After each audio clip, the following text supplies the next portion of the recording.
Bonjour à toutes et tous. Merci beaucoup d'être là. Vous êtes très nombreuses et nombreux pour ce débat sur un sujet émergent. Donc, on ne savait pas trop si la, la, la salle allait être au rendez-vous avec les autres débats tout aussi passionnants. Donc, on est ravis. Surtout pour une table ronde 100% féminine. Yes. Donc, voilà. Comme quoi... On est sur les sujets d'avenir. C'est pas encore émergent. Bon, normalement, quand ça prendra 100% 100% de l'espace public, ils seront là. Mais bon, en attendant, on trace notre chemin. Bien. Donc, une IA de gauche est-elle possible? Vaste question. Évidemment, qu'on va tenter d'explorer, mais comme tout sujet émergent, on en aura certainement de toute manière pas fait le tour d'ici dans les 1h15, 1h20 de notre échange.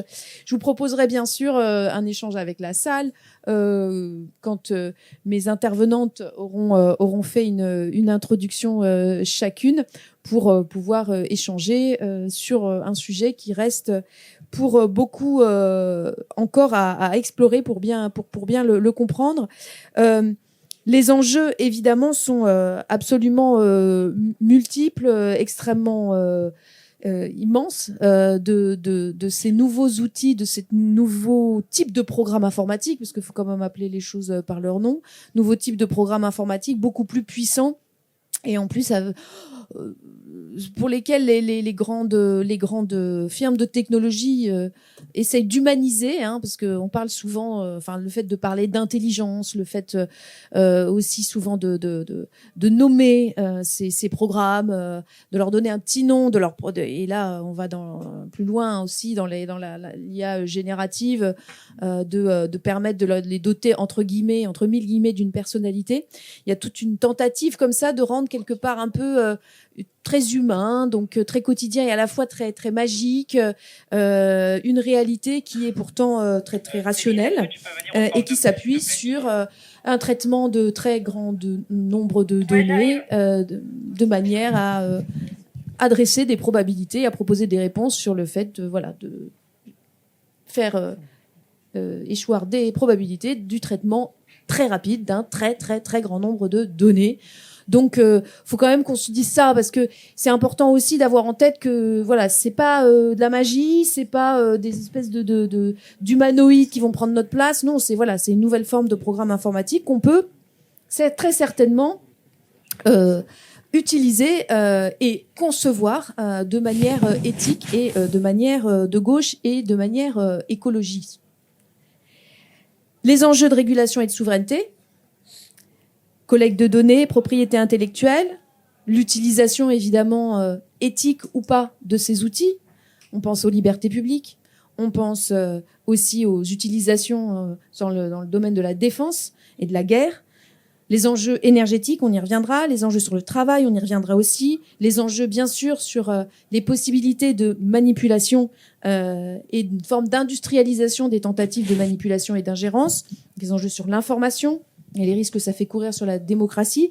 Les enjeux de santé publique aussi, quand je parlais des formes très humanisées, on voit que aujourd'hui les IA génératives aux États-Unis, la première forme d'utilisation, c'est la conversation, comme si on avait un nouveau copain. Donc, bien sûr, ces enjeux sont extrêmement vastes. Ils vont bouleverser dans les années à venir nos quotidiens. Ils le font déjà.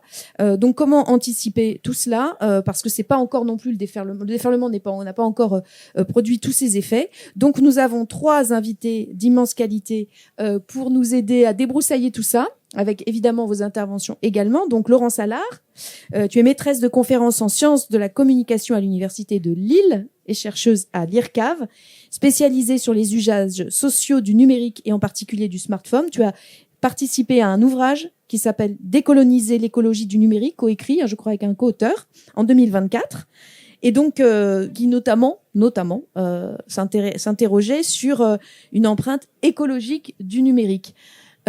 Donc une IA de gauche est-elle possible, mais une IA de gauche et écolo est-elle possible?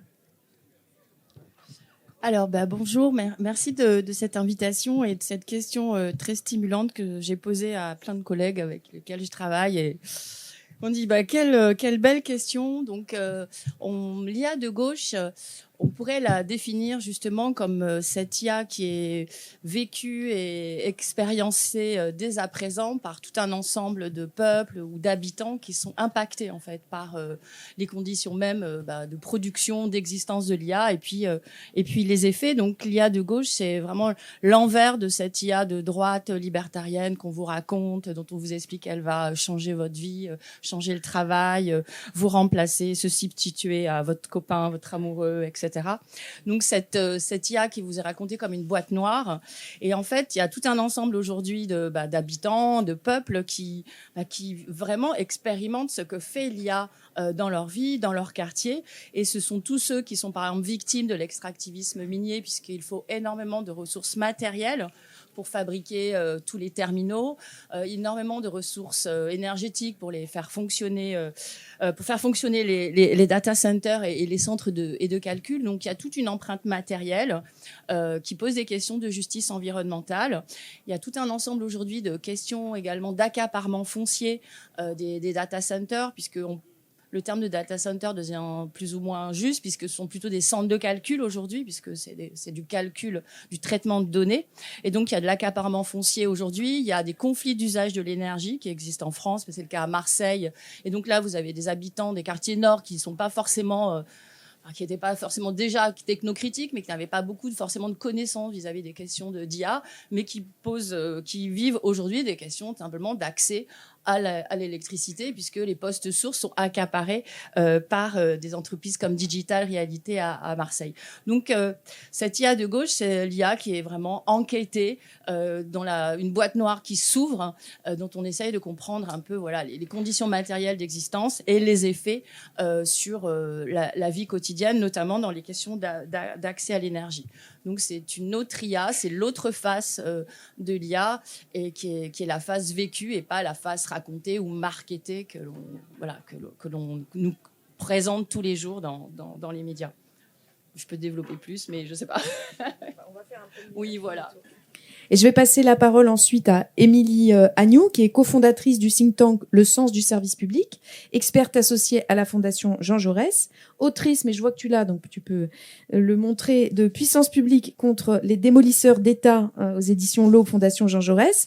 Et tu as participé, coordonné à l'écriture d'un rapport pour la Fondation Jean Jaurès, Le service public à l'épreuve de l'intelligence artificielle. Donc, vaste question par rapport à ce service public qui est si cher à nos cœurs. Et donc, je crois que vous avez formulé une quinzaine de propositions. Et donc, certainement, ce sera l'occasion pour toi de nous les présenter tout parti. Et merci d'être là. Merci Sophie. Bonjour à toutes et tous. Alors, effectivement, je suis fonctionnaire territoriale et moi, j'ai une obsession dans la vie. C'est la question de la puissance publique. Et donc, bien évidemment, quand on s'intéresse aux questions de puissance publique, on s'intéresse aux acteurs qui sont les principaux leviers de transformation économique et sociale, et l'intelligence artificielle qui est essentiellement aujourd'hui entre les mains d'acteurs privés à but lucratif. Bien évidemment, elle vient questionner la place de la puissance publique dans notre pacte social et du coup la maîtrise démocratique de ces outils, des valeurs, des représentations, des modes de consommation, de production, des comportements individuels et collectifs. Et la question qui nous est posée, une intelligence artificielle de gauche est-elle possible ? Elle pose la question de la neutralité de la technologie. Alors c'est intéressant parce que sur les réseaux sociaux, quand vous avez annoncé cette table ronde, il y a des gens qui sont venus dire mais non, mais une IA, elle ne doit être ni de gauche ni de droite. Alors nous, forcément, à gauche, ça nous interpelle ce genre de réponse, parce que il y a deux possibilités quand vous dites ça.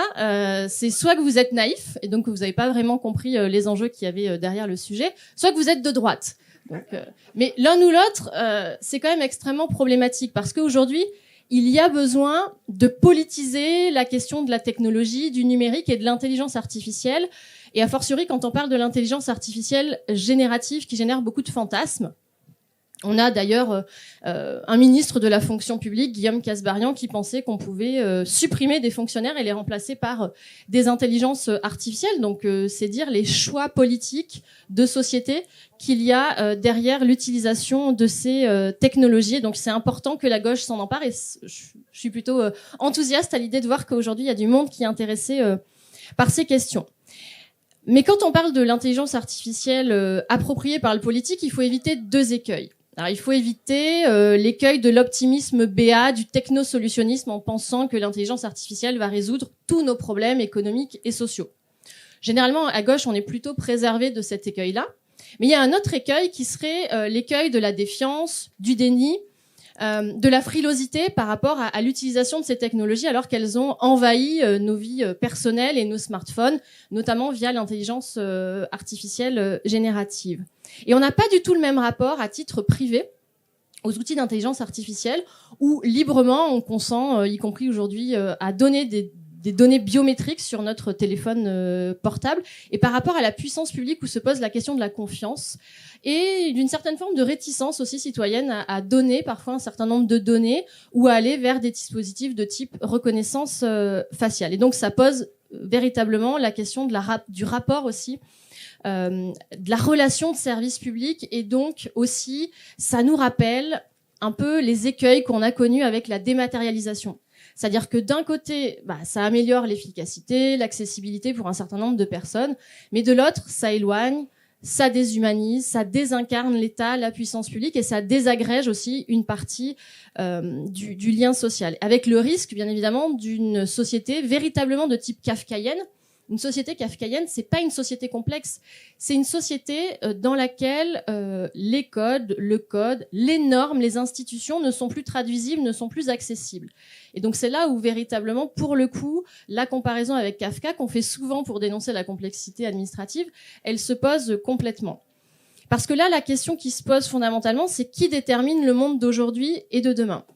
Or, aujourd'hui, on a des systèmes d'IA qui sont essentiellement fournis par des acteurs privés à but lucratif dans un système capitaliste qui est à fond sur ce logiciel. Il faut être toujours plus efficace, toujours plus productif, au risque, bien évidemment, des inégalités, puisqu'on sait que ces outils-là comportent de nombreux biais sexistes, racistes, classistes, validistes, territoriaux, et qu'ils peuvent industrialiser à grande échelle les inégalités. Il y a une chercheuse qui s'appelle Virginia Eubanks qui a travaillé là-dessus aux États-Unis, mais on a déjà des retours d'expérience en France, alors avec le logiciel de la CAF, bien évidemment, avec l'algorithme bien évidemment Parcoursup, qui bien évidemment génère aussi une acceptabilité sociale relativement modérée, parce qu'il y a un problème de transparence, d'accès à l'information, et parce que surtout derrière il y a des choix politiques. C'est-à-dire que la technique, elle se met au service d'orientation politique. Et donc la première question qu'il faut se poser, c'est en utilisant la technologie, quels objectifs politiques on veut poursuivre. Dans le rapport qu'on a fait avec la Fondation Jean Jaurès, on a exploré de manière transversale la problématique, mais on a essayé de l'appliquer à la santé et à l'éducation. La question, elle est pas uniquement de savoir si on utilise l'intelligence artificielle. On va y venir, on va l'utiliser. La question, c'est pourquoi faire ? Est-ce qu'on utilise l'intelligence artificielle à l'école pour apprendre aux enfants à s'en servir et à être toujours plus performants ? Ou est-ce qu'on apprend aux enfants à s'en passer ? Ou alors à exercer leur esprit critique, à hiérarchiser l'information, à développer tout un tas de compétences et à savoir reprendre du pouvoir par rapport à la machine.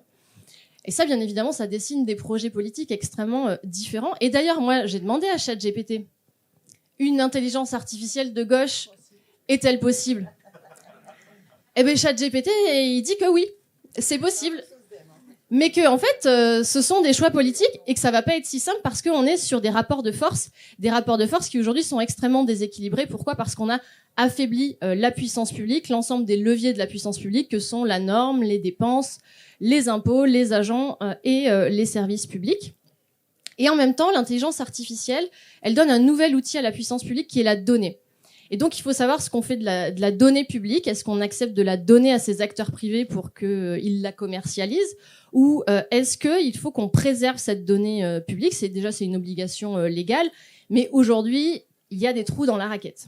Et donc, c'est pour ça qu'on fait un certain nombre de préconisations pour garder la souveraineté sur la donnée publique et produire de la donnée de qualité, et savoir aussi comment on gouverne nos sociétés, comment l'État, les collectivités locales, les hôpitaux, ils utilisent cette donnée.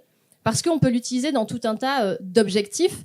On peut l'utiliser pour renforcer l'accès aux services publics, mais encore faut-il savoir comment on a paramétré l'algorithme, sur la base de quels critères. Ces critères sont des traductions, bien évidemment, d'orientation politique. Et on le voit, par exemple, Emmanuel Macron nous a dit c'est super, grâce à la technologie, on va pouvoir faire la solidarité à la source. Alors, la solidarité à la source, ça consiste à ouvrir les droits aux bénéficiaires de manière automatique pour qu'il n'ait pas de démarche à faire.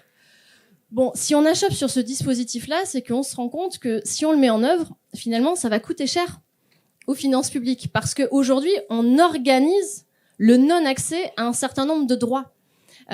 Et donc, vous voyez bien qu'avec la technique, on peut faire plein de choses, mais il faut que derrière, il y ait de la volonté politique et qu'on sache pourquoi on veut mobiliser et surtout qu'on soit en capacité de gérer les impacts. Donc, c'est nécessaire de pouvoir encadrer ce développement de l'IA et de développer, moi j'aime beaucoup le concept de maîtrise publique, qu'on fasse soi-même en tant qu'acteur public ou que ce soit des acteurs privés qui fassent. Il faut qu'on s'assure qu'on garde la maîtrise publique à travers les outils de la puissance publique. Alors ça passe, nous on propose qu'il y ait une obligation de formaliser des doctrines, des stratégies politiques avant de mobiliser l'intelligence artificielle dans les services publics, dans les administrations. Ça suppose une gouvernance démocratique, des études d'impact préalables sur les impacts sociaux, environnementaux, démocratiques, d'accès aux droits avant de déployer l'intelligence artificielle, de faire des audits citoyens, d'avoir une gouvernance démocratique. Vous avez des collectivités locales qui aujourd'hui ont mis en place des conventions citoyennes pour pouvoir réfléchir à un déploiement éthique de l'intelligence artificielle. Ça suppose de questionner la redistribution des gains de productivité aussi qu'on va faire avec l'intelligence artificielle, qu'on mise sur des outils d'intelligence artificielle frugaux.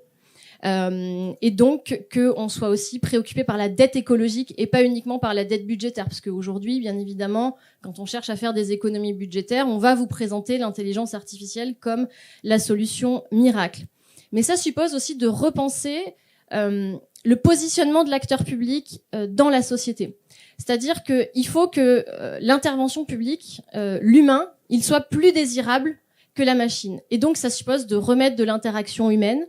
Ça suppose, moi, j'aime beaucoup travailler sur le concept de l'empathie institutionnelle, c'est-à-dire la capacité à se mettre à la place de l'usager, parce que si on considère que nos services publics et que nos agents publics doivent se comporter comme des robots, finalement, on peut se dire que l'intelligence artificielle pourra faire le travail des agents publics ou des services publics. Mais si on se dit que la substantifique moelle du service public, c'est la relation humaine, l'intelligence humaine, émotionnelle, la gestion de la complexité, parce que l'intelligence artificielle, c'est des modèles probabilistes, statistiques. Donc, ils savent s'adapter à des situations standards, mais absolument pas à des situations très particulières. Or, aujourd'hui, on est dans ce que Pierre Rosanvallon appelle l'individualisme de singularité, où on veut avoir un service qui est adapté à nos besoins et où on a des vies qui sont de plus en plus compliquées. Et donc, on a besoin d'avoir cette médiation humaine. Moi, je pense qu'il faut aussi instaurer un droit à l'explication, un droit au choix aussi dans les modes d'interaction avec la puissance publique, c'est-à-dire permettre à chacun d'y avoir accès soit par le numérique, soit par le téléphone, soit par la présence humaine. Et ça, c'est des choix politiques qu'on peut inscrire dans des programmes sans forcément toujours passer d'ailleurs par la norme, qu'on peut choisir de mettre en œuvre dans le cadre des municipales qui auront lieu l'année prochaine. Je pense qu'il faut aussi apprendre à se passer du numérique. Moi, je suis assez pour avoir des espaces, des lieux 100% humains, zéro numérique. Il y a quelqu'un qui me disait hier, moi je préfère avoir des espaces sans numérique que des espaces sans enfants. Je crois qu'à gauche aussi, il faut qu'on puisse assumer ce type de choix politique assez fort.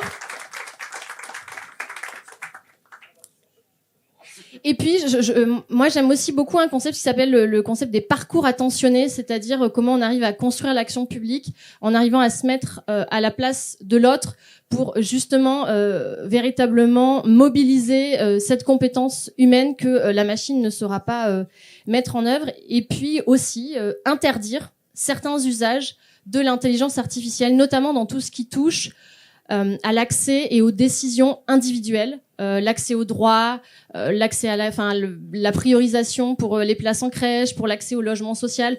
Là aussi, on a des retours d'expérience dans d'autres pays où on voit que c'est une industrialisation à grande échelle de discrimination, d'inégalité. Donc ça, je crois que bien évidemment, c'est une préoccupation que doit avoir la gauche et qu'elle doit inscrire rapidement. Alors, à la fois, aujourd'hui, on a des parlementaires avec nous, donc ils vont pouvoir porter ces propositions au Parlement, mais on aura aussi des échéances extrêmement importantes avec les élections municipales l'année prochaine. Et aujourd'hui, les collectivités locales, il y en a tout un tas qui sont en pointe là-dessus, qui ont mis en place des dispositifs, des doctrines, des stratégies, des expérimentations. Parce que je crois qu'à gauche, il faut aussi qu'on assume que l'intelligence artificielle, elle peut être utile. Par exemple, pour la transformation écologique, quand on peut lutter contre le gaspillage alimentaire, contre la déperdition d'eau dans les réseaux d'eau, et ben ça peut être des utilisations qui sont bien évidemment profitables, mais à condition d'y mettre des garde-fous, et notamment ce garde-fou qu'il y ait toujours la supervision humaine et la relation humaine qui soit au cœur de l'interaction de services publics. Merci beaucoup, Émilie, pour ces éléments d'éclairage. Je passe la parole maintenant à Danielle Simonet, députée de Paris, cofondatrice de l'Après, et qui, je pense, va nous donner tu as l'autre micro, qui a apporté son éclairage sur cette IA de gauche. Alors, peut-elle vraiment être mise en œuvre? Est-il encore temps? Alors, déjà, ce que j'aime bien dans la question, c'est que si on se pose la question, est-ce qu'il peut y avoir une IA de gauche, c'est que déjà, on a compris que l'IA, là, elle était de droite. Non, mais faut se le dire. Donc, elle est de droite. Moi, je sais pas s'il y a une IA de gauche, mais déjà, je sais que celle-là, elle est de droite. Il faut comprendre aussi pourquoi. Alors, moi, je vais d'abord, en guise d'un peu d'intro, de dire comment moi, je suis tombée dans le sujet. Mais moi, j'ai sorti aussi un bouquin. Il ne reste plus que 5 exemplaires au stand de l'Après. Genre, le point pub. Faites gaffe, quoi. Je veux dire, il y en aura plus, quoi. C'était donc face à Uber, où je reviens à la fois sur toute la bataille que j'ai pu partager avec nombre de travailleurs contre l'ubérisation, et puis qui revient vraiment sur toute la commission d'enquête parlementaire qu'on avait fait sur les Uber Files. Je dis ça parce que en fait, je me posais toujours la question, mais comment ça se fait que Uber se développe alors qu'en fait, ils font pas tout de suite de profit sur leurs courses. Donc certes, on a bien compris qu'ils cherchent à avoir le monopole et à tuer les taxis. Et voilà, c'est peut-être ça leur recherche business. Ils essayent de casser le code du travail en imposant une relation de tâcheronnage, relation commerciale entre le client et le travailleur. Est-ce que c'est ça? Donc l'objectif, c'est de casser le code du travail. Ça peut être un bon objectif pour des ultralibéraux. Bon, puis en fait, on se rend compte que l'objectif de captation de données et le poids finalement financier que représente la donnée est sans doute la première raison d'être. Et puis aussi la logique de levée de fonds de l'ensemble de ces startups est aussi une logique en soi dans le capitalisme financier. Donc moi je suis rentrée sur cette question de l'IA plus par ce biais-là au point de départ, avec en plus une certaine fascination pour la belle grosse connerie néolibérale que nous subissons à l'Assemblée nationale, où ils sont complètement BA sur l'intelligence artificielle. Alors c'est vraiment la nouvelle course à l'innovation, c'est forcément l'intelligence artificielle. Alors ils peuvent entre-temps dire oui, il faut réindustrialiser, hein. Mais n'empêche que la BPI va flécher ses fonds de financement aux startups de l'intelligence artificielle sans aucun contrôle. Et donc là, il y a vraiment à creuser. On a par exemple 2 missions à l'Assemblée nationale, une qui dépend de la commission des finances, qui est comment faire des économies sur les services publics grâce à l'intelligence artificielle. Donc on voit bien que l'objectif n'est pas du tout l'intelligence artificielle pour l'intérêt général, hein, mais pour la politique d'austérité. Et il y a une autre mission d'information par la commission des affaires économiques, où là les macronistes, l'angle c'est la compétitivité de nos entreprises grâce à l'intelligence artificielle. Ça n'est pas comment on défend l'emploi pour répondre aux besoins sociaux et environnementaux, non. Donc on voit bien que de toute façon l'objectif de l'IA est adossé à la logique capitaliste, voilà. Et donc je pense que c'est important avant de se poser la question, tiens, est-ce qu'il y aurait une IA de gauche? D'ailleurs, quand moi aussi j'ai demandé à ChatGPT de répondre à cette question, même en mettant avec mon équipe là plein de critères, parce que ChatGPT va te répondre en fonction de la commande précise que tu lui fais. J'ai trouvé ça quand même très soft et très finalement social washing, greenwashing et assez pipeau quand même. Bon, il faut d'abord comprendre pourquoi est-ce que l'IA est de droite. D'abord, d'où elle sort l'IA. Enfin, je veux dire, dans la bataille des innovations numériques. c'est autour d'Elon Musk que vous avez d'abord l'OpenAI qui a propulsé ChatGPT et que les objectifs comment dire, dans la bataille numérique et dans la bataille de l'IA, à la fois entre les entreprises de la Silicon Valley, entre Google, Microsoft, Elon Musk et tout ça, bon, il y avait vraiment un enjeu capitaliste à ce niveau-là. Et on voit bien aussi que cet enjeu, il est planétaire. Dans la bataille géopolitique entre les Américains et la Chine, vous avez vu que la Chine, là, il y a peu de temps, elle a repris en fait le lead avec DeepSeek, qui aujourd'hui rivalise avec ChatGPT et que tout ça va très vite.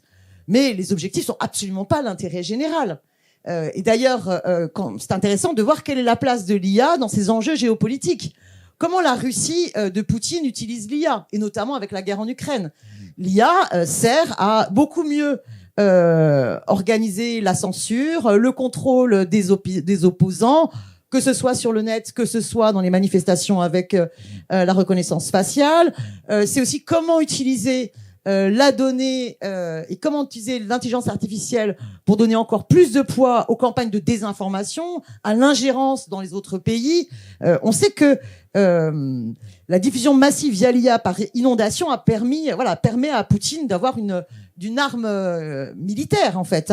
On sait aussi qu'en Chine, l'IA a une fonction extrêmement importante dans la logique totalitaire de surveillance à large échelle, et y compris le système de crédit social qui est extrêmement glaçant. Donc on sait bien que on est face à une course à l'innovation qui est aussi importante que celle sur la conquête spatiale à travers l'IA, et que il y a bien d'ailleurs des enjeux colossaux. Revenons sur la question du travail, parce qu'on se dit ok, d'accord, enfin si l'IA nous permet néanmoins de nous passer de certaines tâches répétitives, la promesse de l'IA qu'on nous fait, c'est que finalement on va s'émanciper d'un certain nombre de tâches, et peut-être que l'emploi va devenir un peu plus intellectuel, parce qu'on va l'encadrer. Bon, et là je vous invite vraiment à lire les travaux de Kazili, qui montrent qu'en fait là aussi c'est du foutage de gueule complet, parce que l'IA, comme l'a reprécisé Sophie, c'est énormément de données qui sont collectées, et un système informatique qui va traiter ces données et qui va chercher les corrélations. Et si vous n'alimentez pas et vous ne donnez pas à manger au logiciel, si vous leur donnez pas de données, le logiciel, c'est pas une baguette magique mathématique abstraite. C'est très matériel, c'est très concret. Et Kazili montre bien, mais c'est des travailleurs du clic dans un nouveau colonialisme dans la répartition de la surexploitation du travail, qui fait que soit c'est des compléments de revenus pour des tâcherons dans les pays du Nord, soit c'est de la surexploitation totalement sous-payée pour des travailleurs du clic dans plein de pays sous-développés ou en voie de développement, où ils se font super exploiter, avec quelque chose qui est balèze.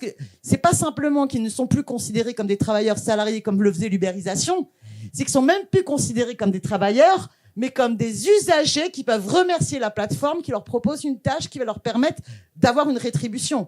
Donc vous voyez le glissement extrêmement glaçant. Donc on voit bien que dans le rapport au travail, pour l'instant, l'IA est une arme de plus dans le rapport capital-travail. Mais certains peuvent se dire, et c'est un peu la réponse de ChatGPT, c'est que finalement il peut y avoir une IA de gauche, parce que c'est comme un couteau, ça dépend comment vous l'usez.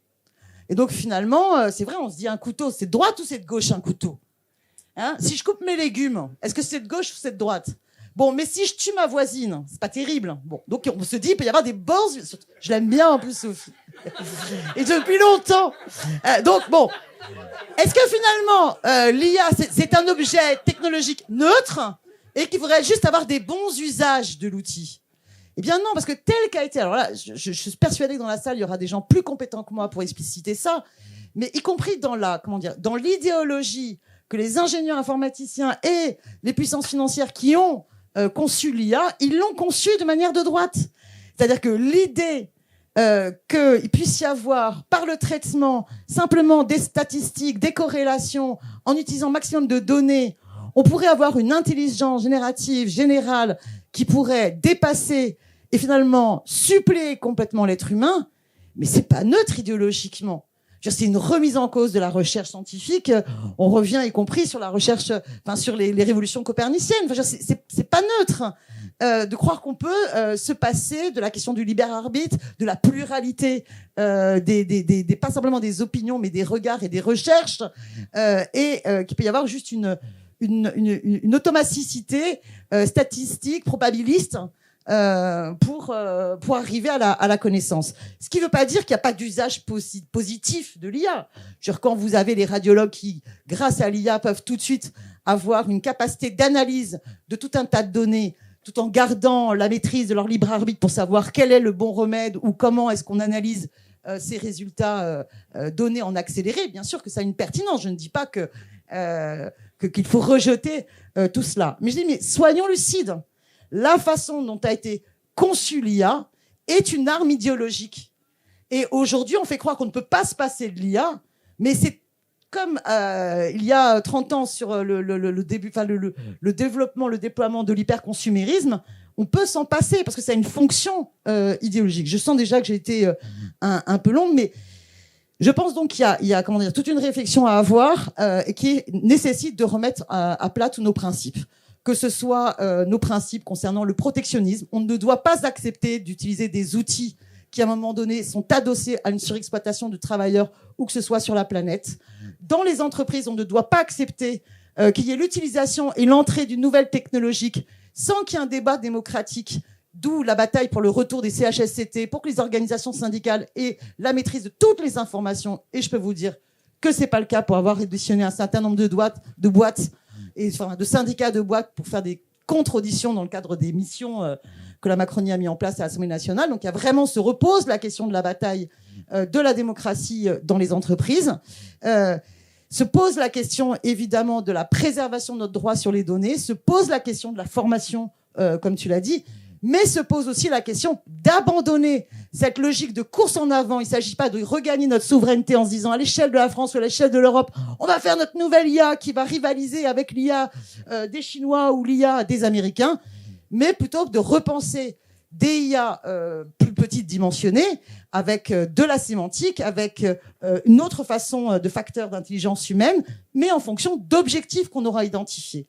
Partout où l'IA en fait coûte bien plus cher à notre planète qu'elle ne répond à une utilité, eh bien, on peut légiférer pour ne plus la rendre légale, parce que ça n'est pas forcément nécessaire. Donc, j'ai été trop longue, mais vous voyez que ça ouvre un bon nombre de champs et que les réponses ne sont pas forcément simples à avoir de manière binaire, mais cette IA est de droite avant qu'on puisse en inventer une de gauche. Merci Daniel. Je vais repasser la parole à Laurence qui avait été un petit peu brève au départ avant qu'on puisse et qui voulait réagir et avant qu'on puisse commencer l'échange avec la salle. Non, je voulais compléter parce que là, on s'est beaucoup focalisé justement sur ce qu'on appelle l'extractivisme autour des données et tous les enjeux de justice sociale en termes de travailleurs du clic, de discrimination algorithmique et de biais de genre ethno-raciaux dans la notation des données.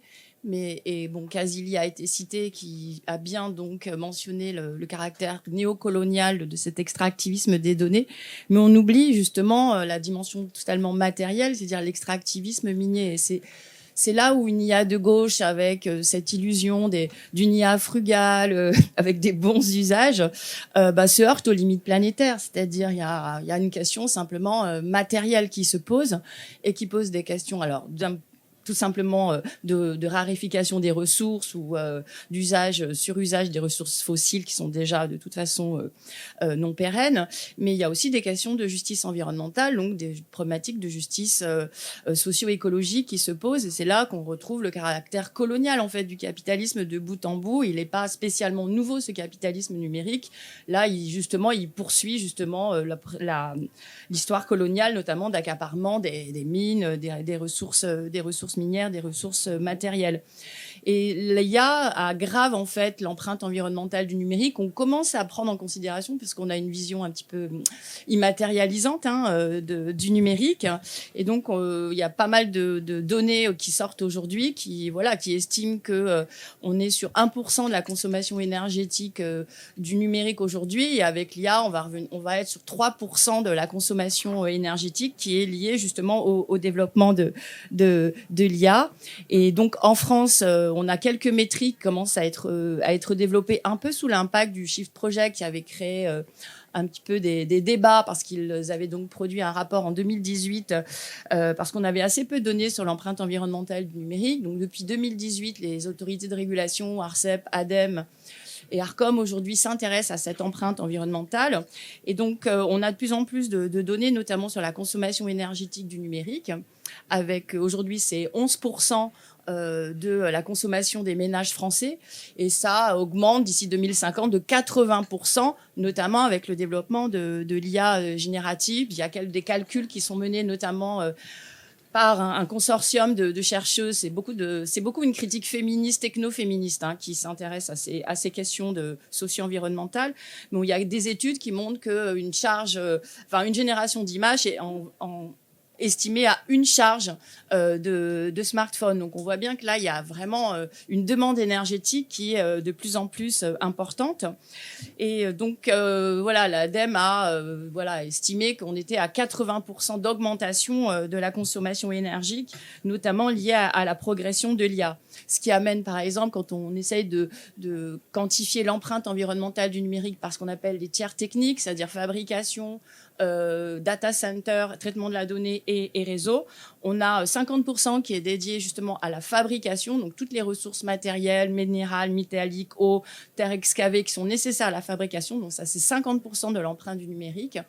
Et ça, en France, par exemple, ça fait 117 millions de tonnes de matériaux qui sont nécessaires pour fabriquer les terminaux et services. Et pour le data center, donc l'empreinte énergétique notamment, mais aussi l'empreinte hydrique du fonctionnement des data centers et des centres de calcul, est passée à 50%, avec une mise à jour en 2025, alors qu'elle est estimée en 2022 à 16%, parce que y a un développement des data centers. Et on parlait en effet de la course à l'IA menée en France.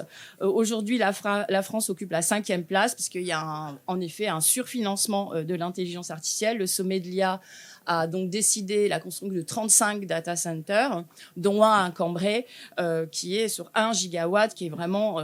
on est sur des puissances énergétiques qui sont extrêmement faramineuses, et on se demande quelles sont les ressources, en fait, qu'il va falloir extraire et où justement, donc dans des pays ex-colonisés comme le Congo RDC, où des régions entières sont soumises justement aux menaces et à des occupations de bandes armées.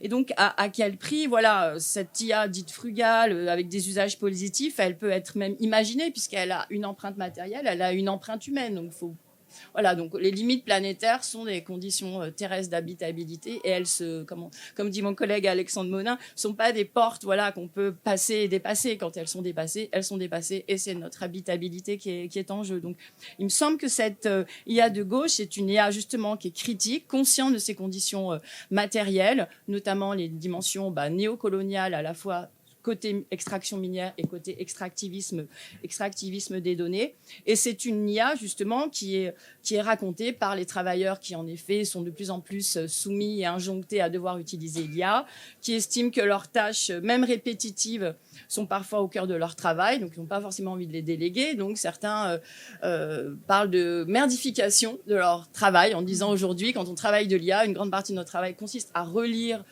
ou à surveiller ou à vérifier des décisions qui sont prises par l'IA.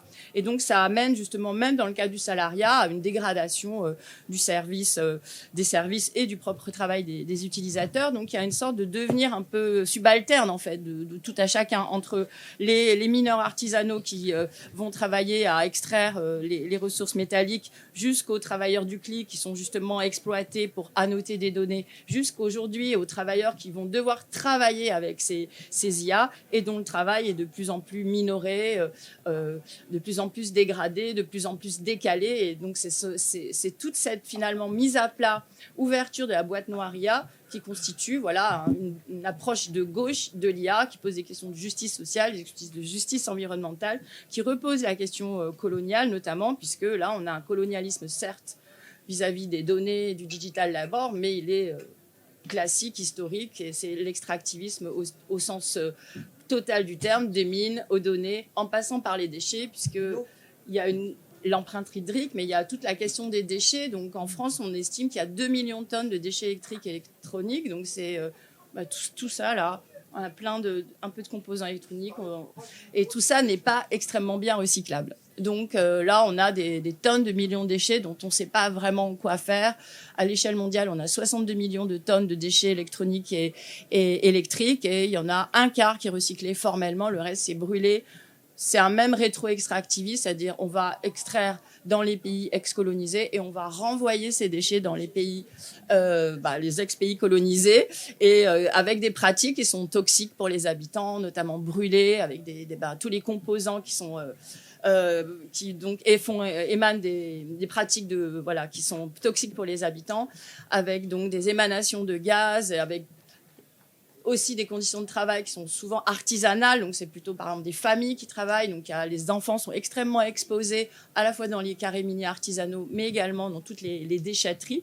Donc ça pose toutes ces questions, et il me semble que ça c'est une approche de gauche de l'IA, et je ne crois pas du tout à des usages frugaux, à des services positifs, puisque matériellement c'est impossible, et d'un point de vue de justice environnementale et sociale, c'est impensable. Enfin, c'est pas justifiable. Donc voilà. C'était. Alors, donc on va maintenant passer la parole. Alors, je sais qu'il y a eu beaucoup de femmes là, donc je sais c'est dur, mais là j'ai que des hommes qui lèvent la main. Donc, mesdames, soyez aussi au rendez-vous. Voilà. Hein, oui. D'accord. Donc, vous avez levé la main en premier. Monsieur, ouais. Non, il y a... Voilà, merci. On va faire, comme je vois énormément, petit point d'organisation, comme je vois énormément de mains qui se lèvent, on va faire 3-4 questions, des réponses, enfin voilà, on va faire un peu de manière groupée, si vous le permettez. Bon, merci beaucoup. Moi, je me suis éclaté à vous écouter toutes les quatre, et vraiment, c'était très chouette. Alors, je suis chercheur dans un institut qui s'appelle l'INRIA et qui fabrique des gens qui font des IA, et nous avons trop d'hommes dans cet institut. Donc, merci à vous d'avoir représenté l'autre moitié de la planète. Alors, je voulais réagir à deux ou trois petits points, mais très rapides. D'abord, j'ai beaucoup aimé le parallèle sur la dématérialisation, sur les deux écueils. Donc le côté techno-solutionniste d'un côté et puis le réfractaire de l'autre. Et je pense que on peut poursuivre cette métaphore sur l'aspect matériel, justement, parce que quand on dit dématérialisation aujourd'hui, c'est tout sauf dématérialisé. Hein. Quand dans ma mairie le service urbanisme me dit, vous vous rendez compte, c'est génial, tout est dématérialisé, on n'a plus besoin d'imprimer les dossiers. Ouais, t'as raison, si tu voyais les serveurs qui sont derrière. Donc je pense que c'est bien parce que c'est quelque chose sur lequel on peut communiquer plus facilement, c'est plus concret entre guillemets que l'IA. Je voulais aussi revenir sur l'absence de neutralité. Évidemment, la science n'est pas neutre. Enfin, je veux dire, c'est pas avec l'IA qu'on le découvre. Et lui, il avait écrit ça bien avant. Et donc aujourd'hui, l'IA, c'est évidemment pas, ça peut pas être neutre. Ça peut pas. Donc il faut accepter la politisation de l'IA. Donc ça, je vous rejoins tout à fait. Et je voudrais terminer en faisant là aussi un parallèle avec un autre domaine qui est le journalisme. Salomé Saké, c'est quand elle exprime sa volonté de vouloir faire du journalisme le mieux possible, elle dit pas de gauche forcément, mais en tout cas c'est comme ça qu'elle le pense. Elle dit en fait mon travail c'est de rendre les choses les plus factuelles et les plus justes possibles. C'est-à-dire que évidemment qu'elle a choisi certains sujets, évidemment qu'elle a un biais, etc. Mais elle l'accepte et elle est capable d'accepter le débat, etc. Alors que cette IA de droite, elle va cacher un certain nombre de choses et c'est des mécanismes qui sont à mon avis à combattre. Et je termine en prononçant deux mots que vous avez pas prononcés, qui à mon avis font partie du vocabulaire de gauche pour les algorithmes, c'est l'open data et l'open source. Parce qu'en fait, c'est ça aujourd'hui qu'il faut pour des IA. Il faut des IA dont les algorithmes sont publiés, c'est-à-dire qu'on sache exactement ce qu'il y a dedans et que des chercheurs et des chercheuses puissent aller les vérifier, et que les datas soient publiques. Et on revient à la maîtrise publique dont tu parlais tout à l'heure. Si on n'a pas cette maîtrise-là, évidemment, on peut créer tous les biais, tous les machins qui vont bien. Donc, une IA neutre, ça n'existe pas, mais par contre, une IA transparente, ça peut-être que c'est possible. Merci. Alors, relevez les mains. Je cherche. Alors, oui, madame. Oui, bonjour. y a surtout un mot qui n'a pas été prononcé, c'est la régulation, la loi. Enfin, c'est, à mon avis, c'est pas la main invisible du bon sens des créateurs d'intelligence artificielle qui va, voilà, faire en sorte qu'il y ait une IA de gauche. Il faut l'obliger. C'est comme la commission d'enquête qu'il y a eu là sur avec les youtubeurs, enfin vous avez dû voir, où tout d'un coup on se rend compte qu'il y a des choses illégales qui sont dites sur les plateformes et qu'il y a personne qui régule. Bah en fait c'est ça, c'est juste, il faut rappeler la loi, il faut faire respecter la loi et il faut mettre plus de lois sur des secteurs qui sont nouveaux et qu'on pas encore, enfin c'est encore le Far West quoi.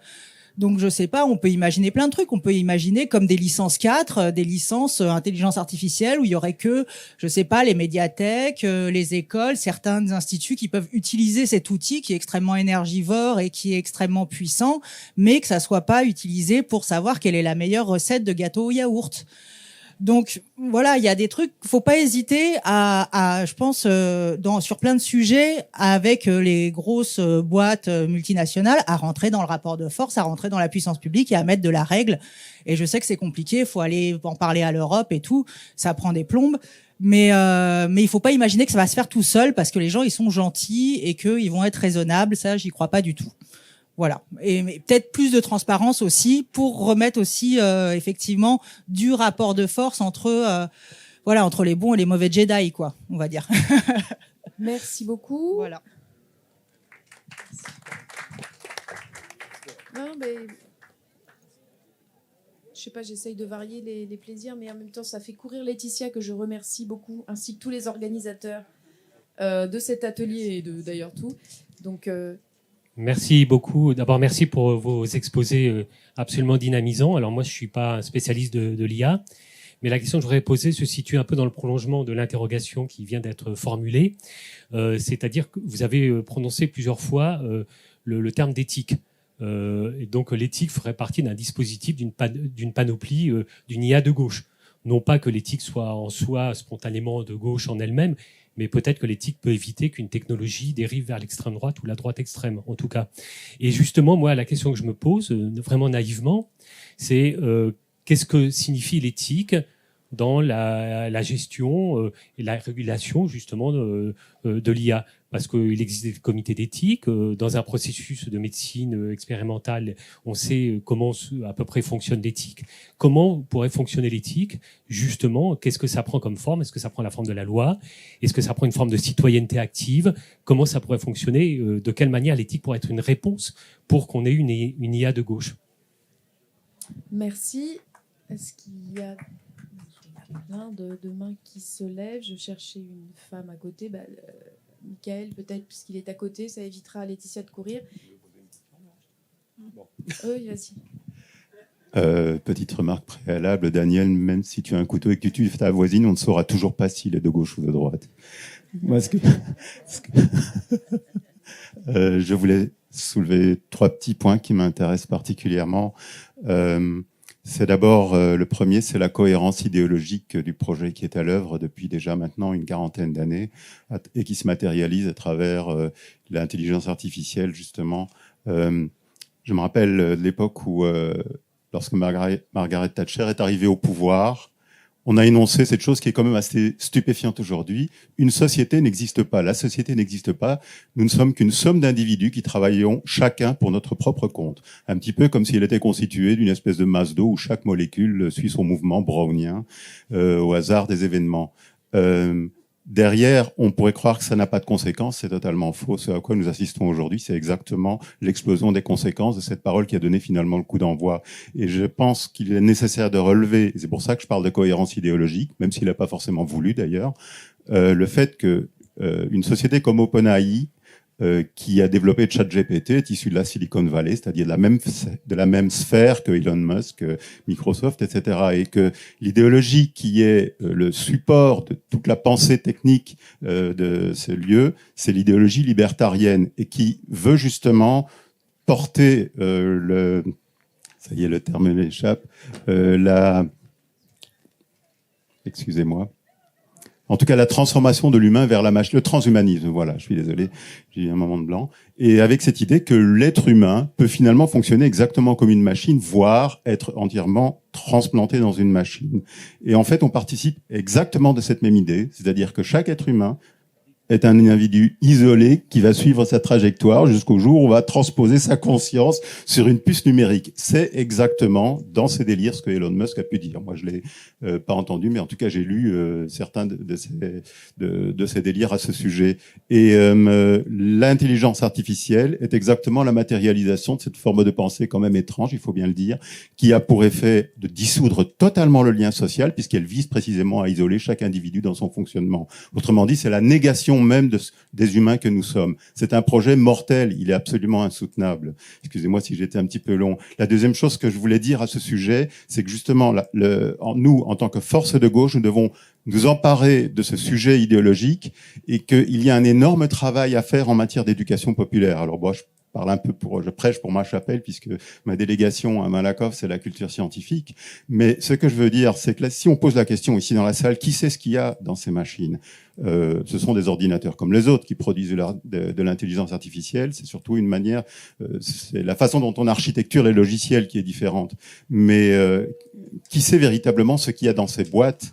Et j'ai une illustration, enfin ça m'est resté tellement je trouvais ça assez frappant, c'est que il y a quelque temps j'avais un voisin de palier qui est toujours d'ailleurs je suppose psychologue et qui a fait sa thèse de doctorat sur les questions que l'on pose à Google. Il a essayé de couvrir un large échantillonnage de toutes les questions que l'on peut poser tout simplement à ce moteur de recherche. Et ce qu'il a constaté, c'est que une énorme part des questions, la majorité, l'immense majorité, sont des questions à caractère existentiel. Au début, on commence à « je cherche ceci comment vais-je trouver la vis qui me permet d'être adapté à l'écrou de chez Bricorama ou truc machin ?» Puis ce sera qu'est-ce que une rose à pétales verts, etc. Puis très vite, ça devient « est-ce que je vais trouver l'amour ? Est-ce que le prochain gouvernement sera celui que je veux ? Comment devenir maître du monde ? Que sais-je encore ? Mais ce que je veux dire là-dedans, c'est qu'il y a un caractère quasiment religieux à cette manière de procéder. C'est ça qu'il faut absolument combattre. Et à cet égard-là, si on pouvait véritablement rétablir tout ce que nous avons comme capacité de transmission pour inciter, notamment toute notre jeunesse, à plonger les mains dans le cambouis et à étudier la manière dont ces machines fonctionnent, on pourrait ainsi, je pense, totalement démystifier ce qui est en train de se produire et récupérer à notre propre compte les choses dont monsieur derrière a parlé, l'open source, l'open data, etc. et concevoir nos propres systèmes. Excusez-moi si j'ai été si long. Alors, je vais passer on va reprendre le micro, mesdames. Je ne sais pas qui veut s'exprimer en premier. Voilà, Laurence, je te passe la parole. Merci beaucoup de tous vos retours.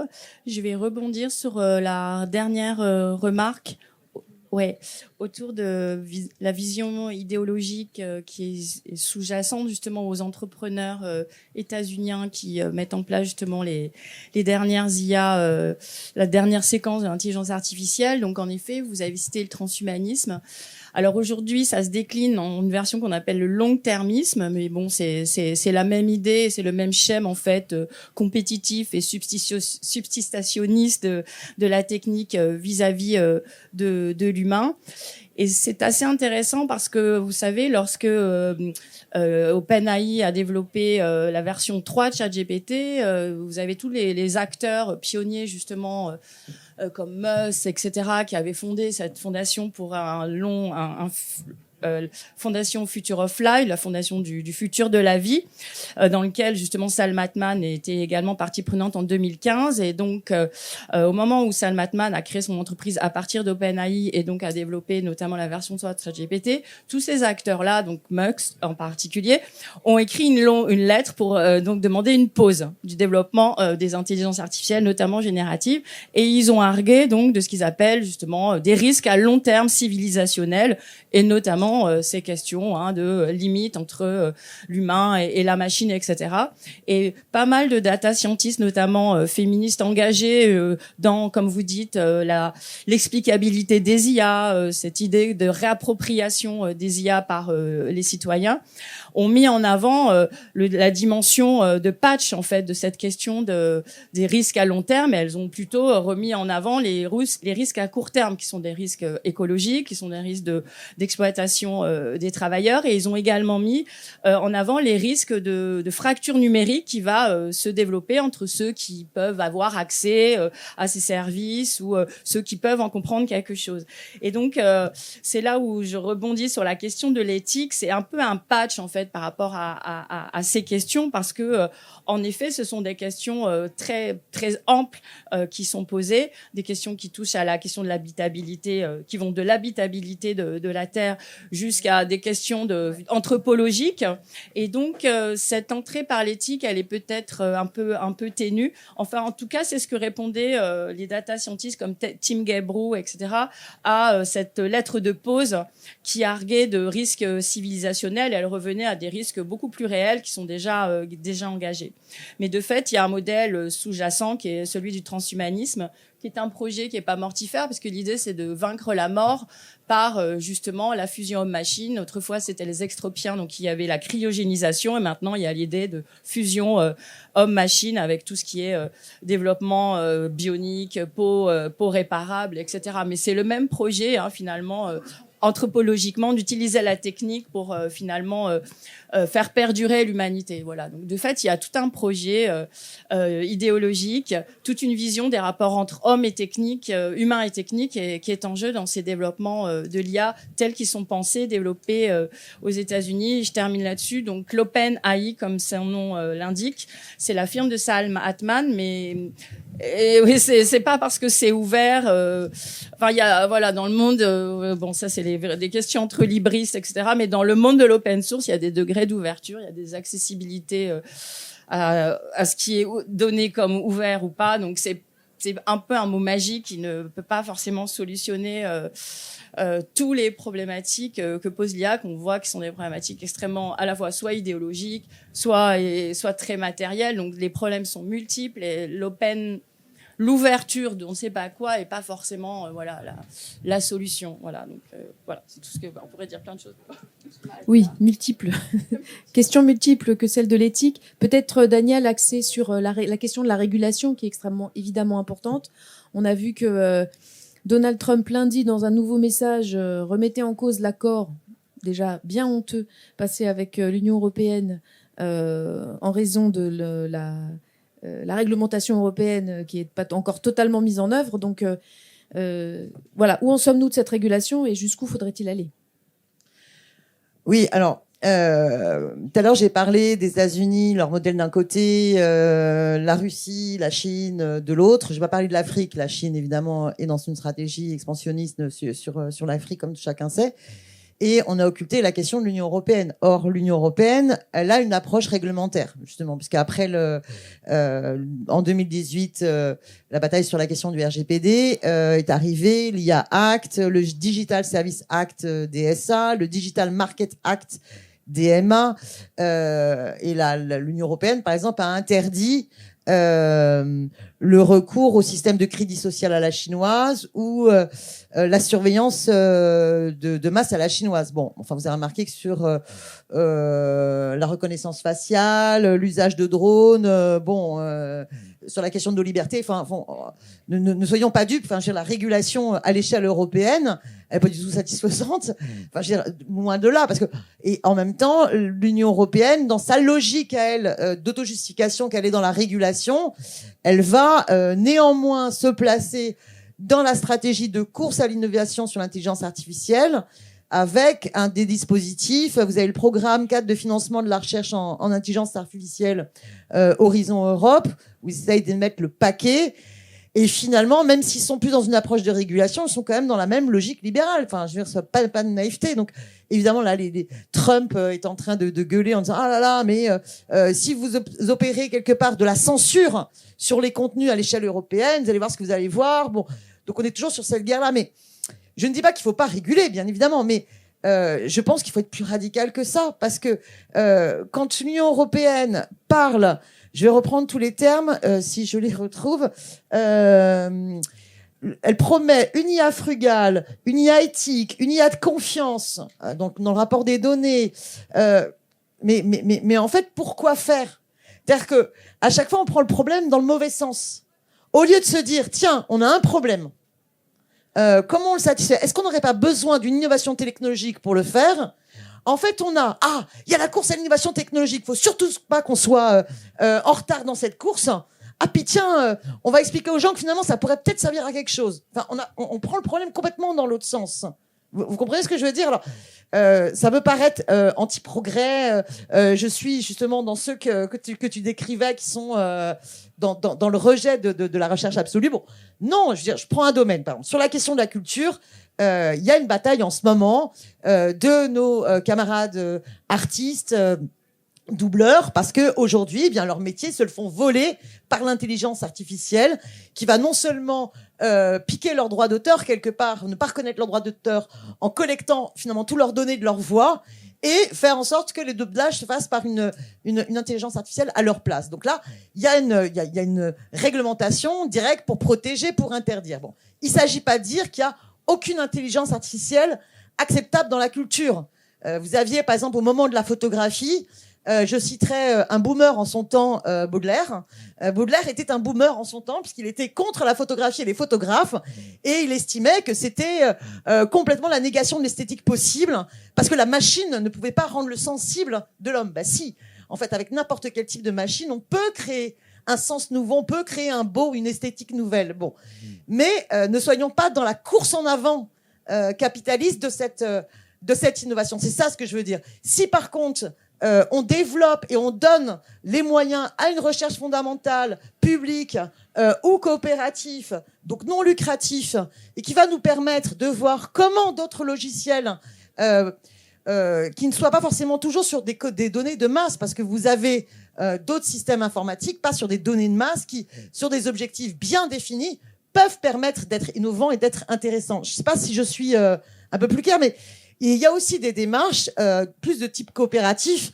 Je pense que tout le monde connaît Wikipédia. Bon, bah, sur la logique en fait du libre et du partage, vous avez comme ça Tournesol. Alors, je suis pas une spécialiste de cela, mais qui alors Tournesol. En fait, contre la logique de l'hégémonie de plateforme, en fait, c'est un système de recommandations alternatives collaboratifs possibles. C'est-à-dire qu'en fait, vous savez que tous vos réseaux sociaux vous font croire qu'ils vont vous donner, dans une individualisation, à voir et à partager du contenu qui correspond finalement à vos désirs. Et on se fait tous avoir là-dessus et on croit que il nous a bien compris cet ordinateur et il nous nourrit. Alors qu'en fait, il nous manipule complètement et il essaye en fait de nous... Bon. En fait, il y a Tournesol, si moi j'ai bien compris, ils arrivent à déconnecter dans les services de plateforme les différentes fonctions de recommandation, de modération, voilà, et on peut choisir du coup grâce au système Tournesol, on peut choisir librement et en libre conscience son système de recommandation. Donc il y a des alternatives possibles à la logique même initiale de l'intelligence artificielle telle qu'elle est conçue. Donc voilà, je dis qu'il y a des innovations numériques qui peuvent être au service des émancipations, mais ne croyons pas que c'est forcément cette IA et la magie de la régulation qui va nous émanciper. Je ne sais pas si je suis très claire, mais sinon, tout simplement, rétablissons nos droits. Et après, aussi nos questions de souveraineté, je terminerai juste par là. Il y a eu aussi notre bataille là dernièrement. C'est une boîte de cloud qui est en train d'être rachetée par les États-Unis et qui fait que notre souveraineté sur les données est une catastrophe. Mais aujourd'hui, on a pris tellement de temps de retard que notre souveraineté sur ces questions de données, y compris en défense, c'est une situation catastrophique. Mais on ne va pas se remettre à chercher la même IA que les Américains pour les doubler. Voilà. Merci.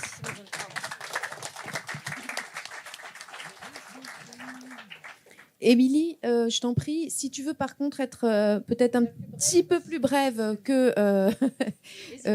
voilà, non mais parce que qu'on puisse refaire un deuxième tour et qu'après vous puissiez conclure.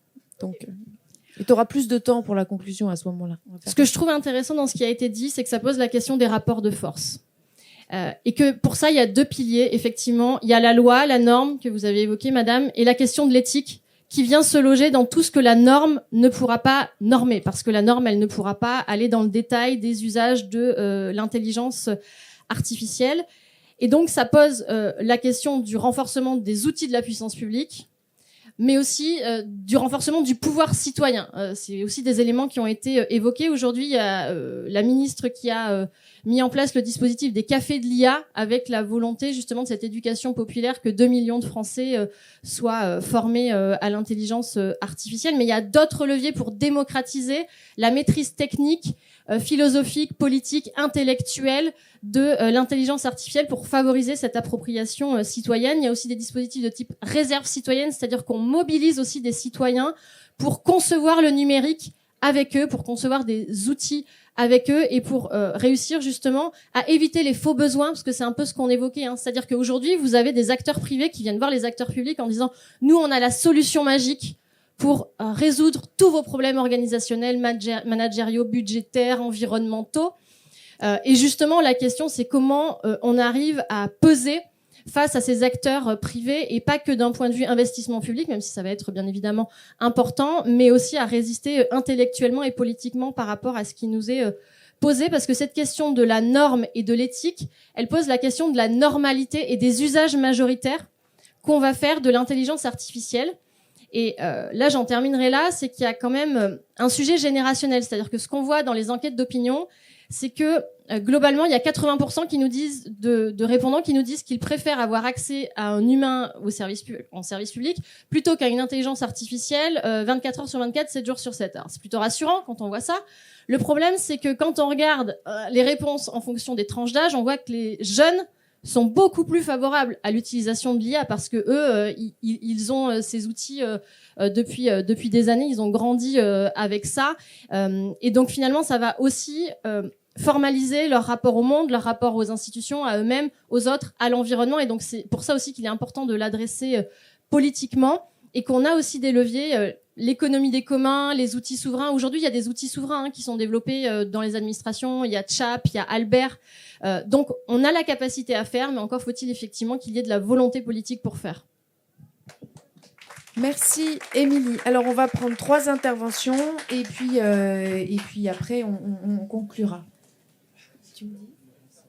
Ah, donc je vais prendre au pif, hein, madame. Enfin,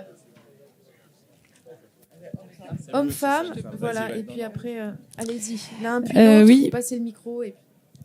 Bonjour, merci beaucoup pour toute cette partie du débat. Je trouve que c'est passionnant, mais moi je voulais poser une question qui est peut-être un petit peu moins importante, je sais pas, dans les usages de l'IA, mais qu'on n'a pas abordé. Donc moi je suis enseignante et vraiment les questions autour de l'éducation et de l'usage de l'intelligence artificielle, je pense que, en tout cas pour beaucoup d'enseignants, je pense que ça nous fait très peur, et parce que bon, il y a des usages possibles de l'IA, mais dans l'accessibilité totale pour les élèves et pour les étudiants de cet outil de l'intelligence artificielle qui peut faire tout à leur place dans le domaine éducatif, moi j'ai l'impression qu'est en train de naître une fracture un peu inverse que la fracture numérique. C'est que le fait de se sentir capable de réfléchir par soi-même, de rédiger par soi-même une lettre, un devoir, etc., en fait, ça devient presque un privilège pour les personnes dotées d'un certain capital culturel et tout ça, parce que c'est tellement tentant, il y a tellement l'illusion avec ChatGPT que ChatGPT va mieux écrire la lettre de motivation, va mieux rédiger la lettre, le devoir, etc., qu'en fait l'élève ou l'étudiant, mais peut-être aussi nous bientôt, ne se sent pas capable de faire aussi bien. Et en fait, je trouve que c'est un usage. Moi, je trouve ça désolant parce que je me dis qu'en fait, ça crée une fracture dans le rapport à l'écrit inverse de la fracture numérique. C'est le fait de se sentir capable, en fait, que de faire soi-même et que et je trouve que c'est quelque chose que aussi qui se joue dans l'intelligence artificielle. Oui, moi j'ai une petite remarque, j'ai l'impression qu'il y a parfois des injonctions contradictoires quand on aborde cette question de l'IA, parce que j'ai quand même du mal à m'imaginer, je sais pas si une autre IA est possible, ok. Une IA de gauche et écolo, je suis pas sûr. J'imagine pas une IA qui n'a pas recours à des travailleurs du clic, qui soit écolo parce que ça consomme plus au final, et qui ne recourt pas à des rapports qui n'aggrave pas les rapports de domination nord-sud. On peut imaginer néanmoins, mais en même temps, c'est compliqué d'imaginer une situation où on interdit totalement le recours à l'IA.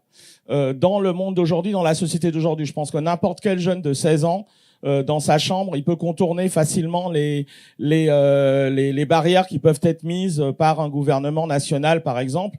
Donc ça, c'est un truc. Donc en gros, on peut pas l'interdire. Donc est-ce qu'il faut essayer de le réguler le mieux possible?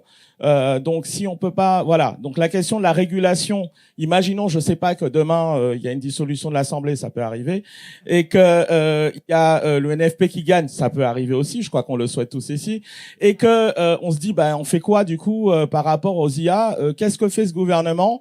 Est-ce qu'il propose justement un protectionnisme radical? On dit, maintenant on n'utilise plus d'IA. Je pense que ça peut être assez compliqué et c'est pas forcément souhaitable dans l'absolu. Mais juste la question de régulation, ok.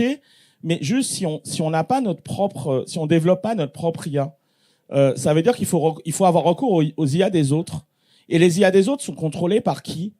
Ils sont contrôlés par la Silicon Valley d'un côté, par des technofascistes en puissance ou actuels, et la Chine de l'autre. Donc ça pose une vraie question, c'est-à-dire la maîtrise pour pouvoir justement penser un autre IA, ou moins pire, je ne sais pas. Est-ce qu'il ne faut pas aussi développer un IA qui soit contrôlé par la force publique et pour ça, le financer d'une manière ou d'une autre le développement? Voilà, c'est une question que je pose très concrète. Qu'est-ce qu'on ferait si on gagne demain ce qu'on souhaite tous et tous? Alors, je donne le dernier, voilà. Et puis après... Merci déjà pour aborder ce sujet qui est si important. On en parle tous les jours. Il y a un aspect qu'on n'a pas forcément échangé sur la conséquence sur les emplois. L'IA, je pense, ça touche des professions qui n'étaient pas forcément touchées par la révolution industrielle, par la robotique. Moi, je vois dans mon entourage professionnel, ça va impacter dans les métiers du conseil, les juristes, la RH, la compta, les développeurs, les traducteurs, les gens qui font du doublage, les dessinateurs, donc énormément d'emplois. Donc on se demande aussi, de gauche, on essaie d'anticiper, on tend vers un futur désirable. Je suis à génération, donc c'est normal, je dis ces mots-là. Mais se dire, effectivement, d'anticiper quelle est la transition, la formation, qu'est-ce qu'on va en faire de ces personnes-là, parce qu'elles vont perdre leur emploi. Parce que moi, je ne pense pas personnellement qu'il y aurait une création serait supérieure à la destruction. Il y a des prompteurs, effectivement, il y aura des métiers qui vont arriver, mais ça ne compensera pas tout ce manque, ces pertes d'emploi. Donc, qu'est-ce qu'on fera de ces personnes-là? Merci de poser la question du travail. Comme tu as été très bref, et je te remercie, je rajoute une question et après, je laisserai la parole. Pour conclure, à mes camarades, sachant que je voulais aussi quand même excuser, parce qu'on devait avoir à cette table ronde quelqu'un de la société des auteurs, puisqu'il y a quand même la question, on parle du travail, de la propriété intellectuelle, donc on a moins abordé que si elle avait été là. Elle a eu un problème personnel et je tiens à l'excuser parce que sa présence aurait été aussi intéressante. Malheureusement, ça n'a pu aller au bout. Bonjour, merci. Déjà, je suis plutôt agréablement surpris de vos prises de parole, puisque je vois que c'est un peu plus réfléchi que j'aurais cru. On a passé le test, mesdames. Non, mais c'est vrai. Ah non, c'est pas une histoire de genre, c'est peut-être plus des a priori que oui, une députée va lire ses notes et pas vraiment avoir tout compris. Mais apparemment, vous avez plus compris que j'aurais cru. Voilà. Non, c'est vrai. Un ou une députée. Ouais. La question et on verra. Non, bon. Disons que j'ai du mal à comprendre vraiment. Je suis un peu confus sur ce que vous voulez dire vraiment. Pourquoi faire une séance sur une IA de gauche? C'est-à-dire, est-ce qu'on se place dans ce que je juge, moi, une dystopie où de toute façon, il va y avoir une IA, donc qu'est-ce qu'on fait? Une sorte d'expérience de pensée, notamment Madame Émilie, je ne sais pas son nom, qui parlait de ça, de comment on envisage utiliser une IA plus de gauche, mais de l'autre côté, on voit bien que tous les impacts écologiques, Madame de droite, je ne sais pas son nom non plus, non, mais... Madame de droite et de gauche, alors, bordel. Par contre, il faut être bref parce que je suis désolée. Je vais être plus rapide. Donc il y a beaucoup d'impacts écologiques, mais aussi même en tant que tel, ontologiquement, une IA nous enlève une puissance de penser et d'agir. C'est un peu ce qui a dit par l'éthique, par Monsieur là-bas ou autre chose, etc. Que Madame dans l'éducation a dit aussi que une fois qu'on se remet à un outil qui va faire pour nous, on va perdre en puissance. Et pour moi, c'est donc une dystopie dans laquelle on ne va pas être désirable. Donc pourquoi penser une IA de gauche pour un truc qui n'est pas désirable? Est-ce que c'est une expérience de pensée pour, de toute façon, on n'aura pas le choix parce qu'en effet, les crises géopolitiques font que c'est nous, c'est les autres, donc c'est nous. Ou est-ce que c'était vraiment une vision que vous avez? Oui, c'est possible de faire une IA de gauche. Je sais pas. Voilà. Alors, merci beaucoup pour cette excellente question. J'aurais pas attendu ça, hein, franchement. Donc je vais passer la parole à mes trois intervenantes pour conclure et en vous remerciant beaucoup et en vous souhaitant une bonne suite et fin de cette journée commune rassemblée à gauche. Émilie. Oui, alors la question de la désirabilité, elle est intéressante parce que nous, on peut dire a priori, ce qui est désirable, c'est de pas utiliser l'intelligence artificielle. Sauf que visiblement, tout le monde ne partage pas cette approche-là, et aujourd'hui, elle est quand même utilisée de plus en plus massivement. Et on a vu avec l'arrivée notamment de ChatGPT, il y a eu des usages massifs parce que l'usage précède le politique. Et donc la question, c'est qu'est-ce que le politique veut prendre comme place par rapport à ces usages-là? On voit que c'est un sujet complexe, émergent, qui nécessite du débat et donc de la doctrine à gauche, c'est-à-dire effectivement, si la gauche demain revient au pouvoir, quelle est sa vision de l'utilisation de l'intelligence artificielle au service d'un projet de société? Donc c'est très bien qu'on puisse avoir ce type de débat-là. Est-ce qu'il faut interdire? Pas interdire. Il faut interdire certains usages, certains outils, et c'est déjà le cas. Il y a des outils, il y a des usages qui sont interdits par la norme, ça peut être aussi par l'éthique, c'est-à-dire des chartes dont on se dote.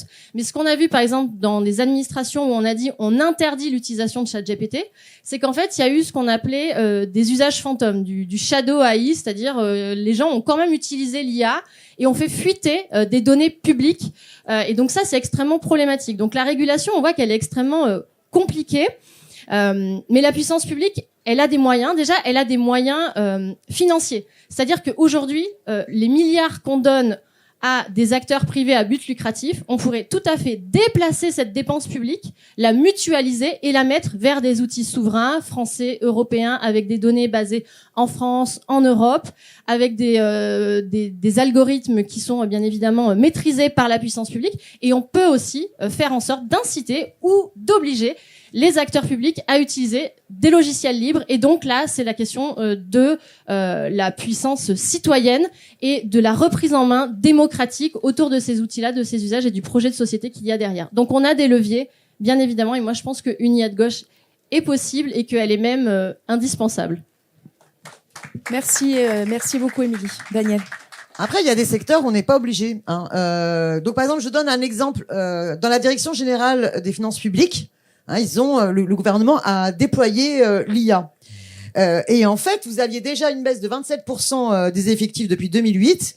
Et avec l'IA, il y a eu par ailleurs des grosses erreurs énormes. Il y a un truc super drôle, une anecdote que j'aime bien dire, c'est qu'à un moment donné, ils ont fait le contrôle des piscines pour voir mieux taxer ces riches qui ont des piscines.